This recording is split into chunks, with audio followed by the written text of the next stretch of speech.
سلام الله عليكم احبابي. اليوم جينا نديرو ان شاء الله بريوش بالشوكولات. تيجي خطير خطير، يليق لك لالا للكوتي ويليق لك للضياف.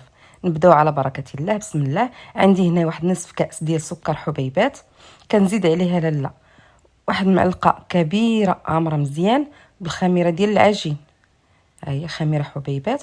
وكنزيد واحد ربع كاس ديال زيت نباتي، وكندير لالا واحد الساشي ديال سكر فانيليا، وكندير رشيشه ديال المليحه، وكندير بيضه كامله، وتندير بيضه اخرى. هذاك الصفار غادي نسدو في واحد البواطه باش ما يكرم ليا، باش ندهن به في الاخر.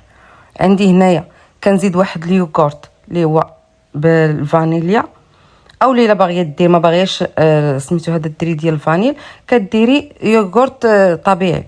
كندير هنا واحد الساشي ديال الخميره ديال الحلويات، وتندير واحد نصف كاس ديال الماء يكون دافئ باش يخمر ليا هذيك العجينه.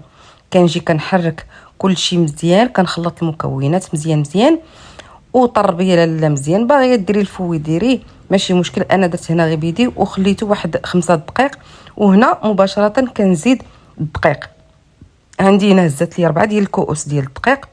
كندخل كاس بكاس شويه بشويه باش كيكون العجين ديالي كنعرف قياسو، وما كنديرش العجينه قاصحه. انما الا كانت طريه راه كنقدر باقي نزيد الدقيق. عندي هنا زدت الكاس الثالث، وكندخل الدقيق مزيان. كندير غير عجينه خفيفه، باغيه تعجني في العجانه عجني. انا كنفضل هكذا البريوش كنعجنو بايدي. هذا بريوش درناه يعني قطعته بحال الشكل ديال عفوا على شكل شنيك، واستفتو في اللاطه ديالي. انا فايت درت معكم اللي هو طاقيه السلطان، جات خطيره. هاد العجينه حتى هي كتجي زوينه وخفيفه ومرخوفه.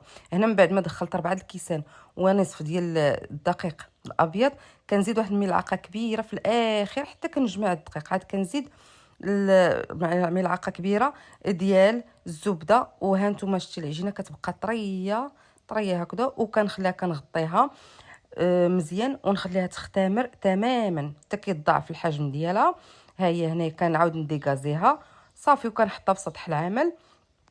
كنعاود نجمعها مزيان، وهنا باش نسرح كنوجد المسائل ديالي كلشي حدايا، ما نبقاش غاديه جايه، وكلشي تيجي ساهله مهله دغيا. غتصايبيها ودغيا كتطلع للكوتي. راه ما كتحتاجي فيها حتى ساعه، لان العجينه دغيا كتخمر. وخصوصا فاش كديري هذاك الكاس ديال الماء الدافئ راه تيعاون لك الخميره باش تخمر، تعطي المفعول ديالها دغيا. هنا كنحاول نديرها على شكل مربع، ندير الدقيق لان عندي العجينه مرخوفه يعني خفيفه بزاف. هكذا كندلكها، وكنخلي فيها تقريبا واحد نصف سنتيم، يعني ما كنخليهاش غليظه، كنخليها في السمك ديال نصف سنتيم. وهنا كندير واحد الملعقه. انا عندي هنا شوكولات اللي هو الدهن، ممكن ديري قطع الشوكولاته عادي. وهنا كندهن الاول، كنتني على هذا الشكل هذا. ما كنضغطش العجينه، انا غير كنمسحها من الدقيق وصافي. حتى كنرولي الرول الاول فاش كيتغطى لي داك الشوكولات، كنعاود ندير طبقه اخرى ديال الشوكولا، وكندهن نفس الطريقه كندوز بها هكذا الشوكولات.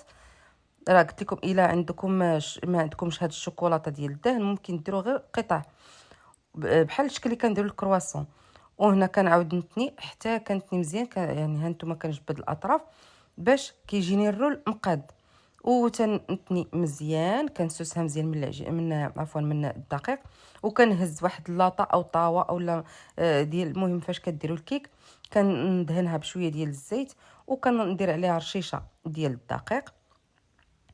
وهنا كنهز خيط كنقطع بحال الشكل ديال الشنيك. ها نتوما دوائر، ما تخافوش من هذاك الشوكولا، راه ما غاديش يخرج ما والو، كيبقى في بلاصتو. كنقطع هكذا دوائر وكنستف، كنخلي بيناتهم غير واحد شويه ديال يعني هذوك الرويصات اللي عند هذاك القمع، راه كنلصقهم. والجناب الاخرين تنخليهم متفرقين باش كيجوا هكذا مقادين بحال الشكل ديال الكيك.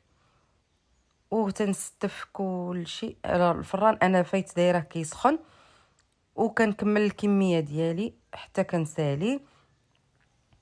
وهنا ها هو الشكل كي جا. خليتهم اختمروا واحد 10 ديال الدقائق، وداك صفار البيض اللي انا احتفظت به كنزيد عليه واحد شويه ديال القهوه او قهوه سريعه الذوبان. انا عندي هنا قهوه ملي كنشربو عادي، ودرت واحد المعلقه. وهنايا كندهن مزيان، دهنيهم بهذاك صفار البيض. كي قلنا راه الفران اي حاجه كنديروها خاصنا نخلو الفران شاعل من قبل باش ما يعني ما كنتسناوش مده طويله، لان هادو دغيا كيخمروا. كنرش عليهم رشيشه ديال الزنجله اللي هو السمسم، او لا الا بغيتي ديري كاوكاو او اللوز، ولكن ما ديريش طايب يعني ما يكونش محمر. وكندخلها للفرن مباشره. وها هي كي خرجت كتشهي ما شاء الله. ما نعاودش لكم على المذاق والبنه، انا راه غير حطيتها ولادي هجموا عليها ما خلاو فيها والو، وكانوا بقاو عندي شي قطع اخرين درتهم في لاطه اخرى. وجربوها وبصحتكم وراحتكم.